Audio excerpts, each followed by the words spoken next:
Pavlov's aim was to discover what caused saliva to flow.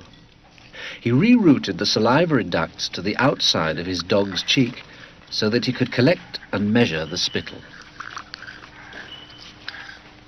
Perhaps, he thought, the production of saliva might be the result of a fixed nervous reflex, like a knee jerk.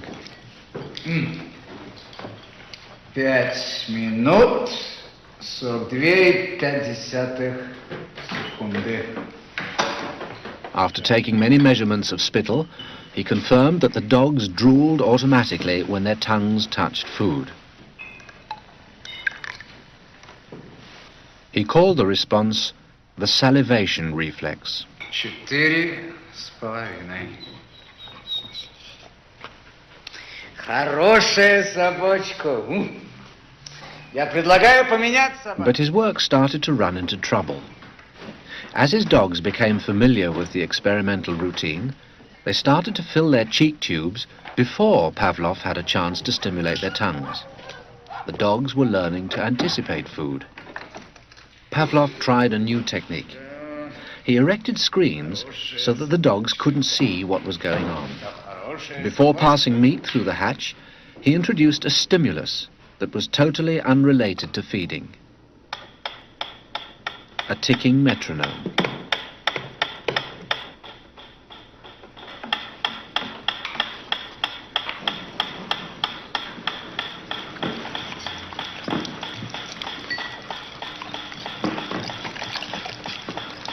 At first, the dog dripped saliva into its cheek tube only when the food appeared. But after a number of trials, the dog began to connect the ticking with the arrival of meat.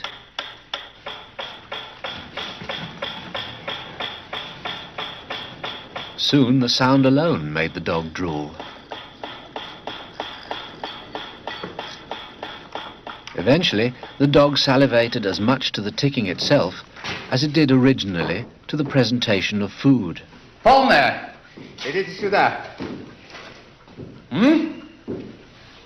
Что я говорил? He called this new response the conditioned reflex. Собака.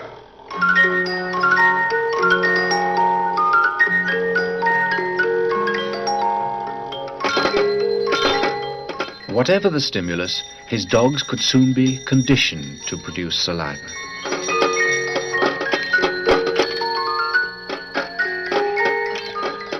Pavlov believed that he had discovered how animals learned, even in the wild.